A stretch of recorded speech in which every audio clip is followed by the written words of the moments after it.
Buy some inexpensive sandals from a local department store or variety store.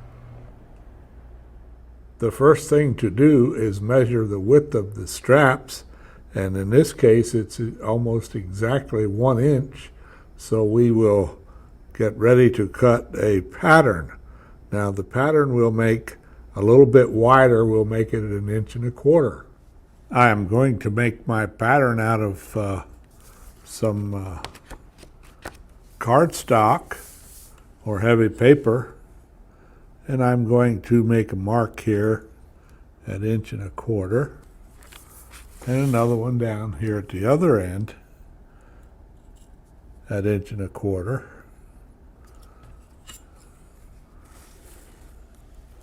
And then I will draw a line with my pencil. And then I will take my ruler and a good sharp knife and cut my strip. Now I'm going to make 2 of these strips. I will now take my strip of cardstock and align it along the edge, as you can see here, and then I will take my pencil and sketch a light line right down the middle. Next I will take my ruler, and with my sharp knife I will cut this angle.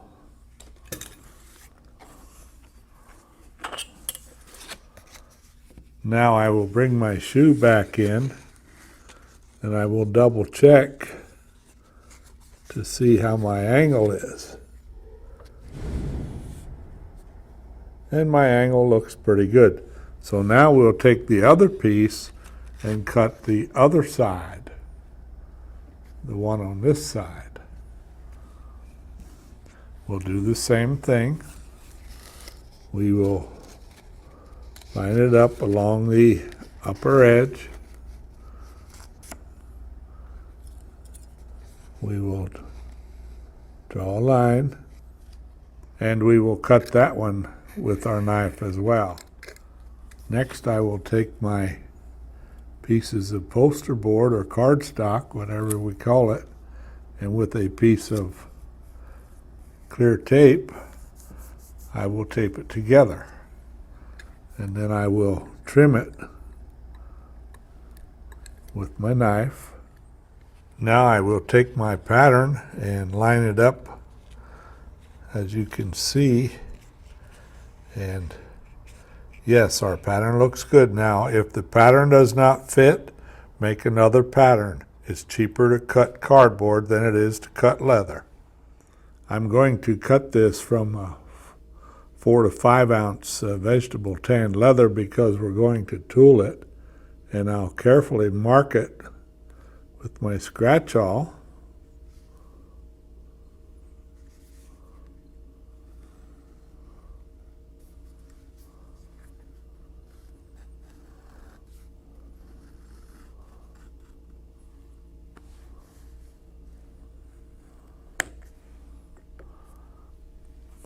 And now we will turn it over and cut for the other side. I have decided to stamp a border on my piece of leather, so I will dampen it with water, and then I will set it aside for a few minutes and let it soak in. My leather is beginning to return to its natural color, so we will begin stamping. I'm going to stamp with this border stamp. It looks like this, and I'm stamping it about 1/8 of an inch from the edge.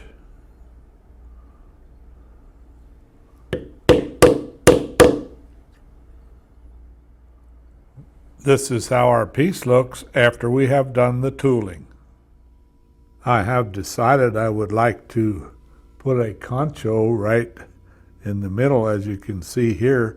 So while my leather is still damp, I will press it and make a mark, and that's exactly where I will punch a hole.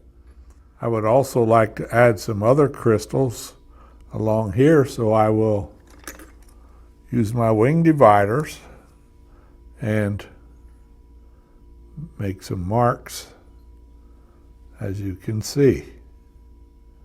I will use it as a way to mark the distance between and for where we will punch our holes. Do the same thing to the other side.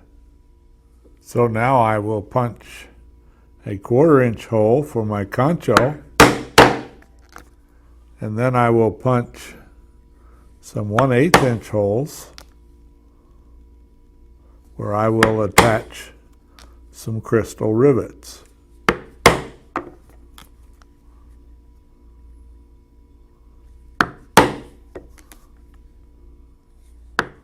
Please also note that I have rounded the point on my piece of leather.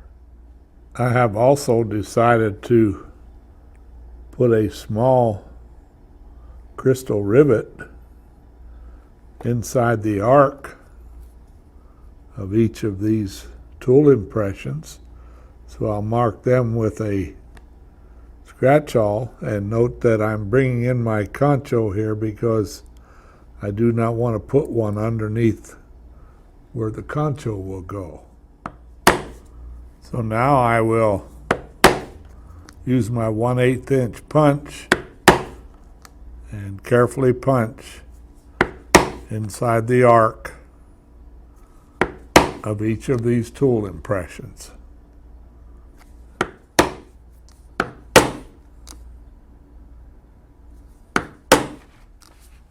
I have decided to make these sandals pretty bright, so I'm going to use the sky blue EcoFlow highlight.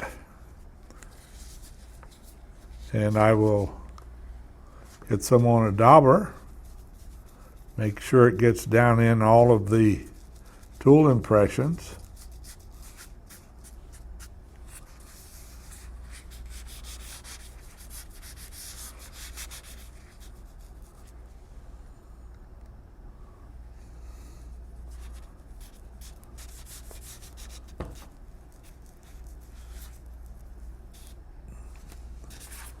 And then I will wipe with paper towel.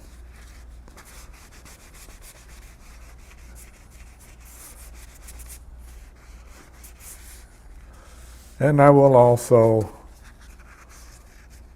put some on the edges. And now we will put this aside to dry. Next, we will attach some of the crystal rivets to our piece of leather. We'll push it through the hole, put a rivet cap on the back, and with our setter, we will drive it down into the setting mat. As you can see, it's real easy to set these. Put the next one, turn it over, put the cap on, and drive it down with the setter.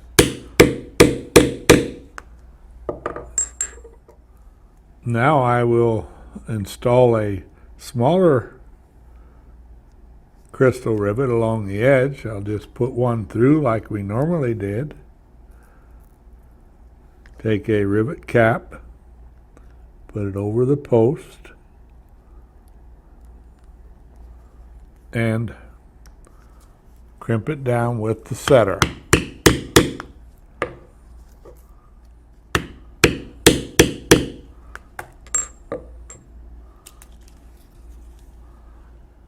And there's our piece all ready to attach our concho. And we have attached our concho. We're now ready to attach this to the shoe. I'm going to use a permanent contact cement now, and I will turn this over and apply it to the back, and I will put a very liberal coat on, as you can see.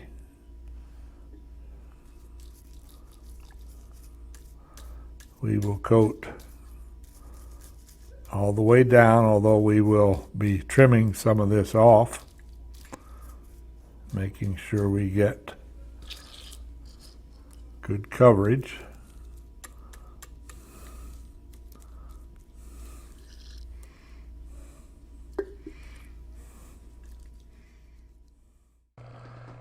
We will also apply a liberal coat of the contact cement to the outside of the straps on the sandal. Our cement has dried until it's tacky, so now we can very carefully place our piece of leather and bring it around, as you can see, and we'll go around the other side, making sure we stay exactly on to the strap. Now we can press down very good. Now you'll notice that we are a little longer here than we should be, so now it's just a matter of taking the shears, and we will cut.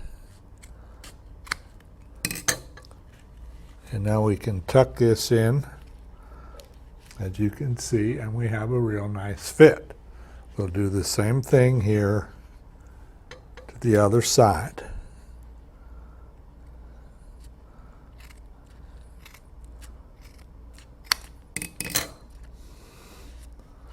And our shoes are finished. And there we have a really nice shoe.